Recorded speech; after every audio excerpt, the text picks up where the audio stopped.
1 exam సంబంధించి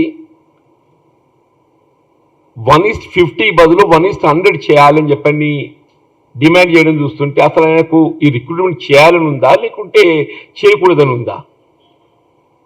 ఇప్పుడు వాళ్ళు 10 సంవత్సరాలు నిరుద్యోగ యువతి యువకులతో ఏదైతుందో వాళ్ళ జీవితాలతో చెలగాటాలాడి ఈ తెలంగాణ రాష్ట్ర సాధన కొరకు ఏదైతుందో ఆత్మత్యాగాలు బలిదానాలు చేసుకున్నటువంటి ఒక తెలంగాణ యువత ఇలా రాష్ట్రంలో కాంగ్రెస్ ప్రభుత్వం ఏర్పడ్డ తదుపరి ఒక నిర్ణీత కాల వ్యవధిలో ఇలా ప్రభుత్వంలో ఉన్న ఖాళీలన్నీ భర్తీ చేయబడే విధంగా ఏదైతుందో ఇలా ఉద్యోగాల భర్తీ ప్రక్రియను చేపడుతుంటే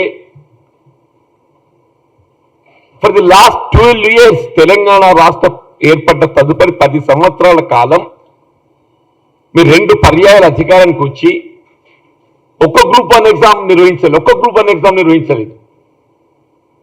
ఇలా కాంగ్రెస్ పార్టీ అధికారానికి వచ్చిన 6 మాసాల కాలంలో ఏదైతుందో గ్రూప్ 1 ఎగ్జామ్ ప్రిలిమ్స్ మొన్న ఏ విధమైనటువంటి అభ్యంతరాలు లేకుండా ఎగ్జామ్ నిర్వహింపచేస్తే హర్షించవలసింది పోయి మీరు 1:50 మీరు ఏదైతే కాంపిటీషన్ ఉన్నదో దాన్ని 1:100 చేయాలి. ఏదైనా mister Harish Rao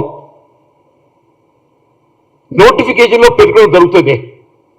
any job recruitment public service commission ఏదైతుందో దాని ప్రొసీజర్ ఏ విధంగా అవలంబించబోతున్నారనేది నోటిఫికేషన్లో షెడ్యూల్ విడుదల చేస్తారు.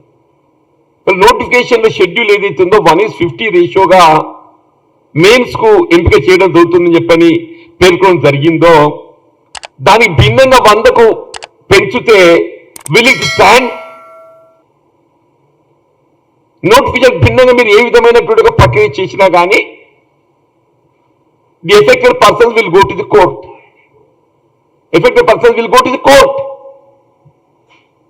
కోర్ట్ ఆటోమేటిక్ ఏది ఇస్తుందో స్టే చేస్తుంది. కోర్టు ఆటోమేటిక్గా స్టే చేస్తుంది. Once selection process is began,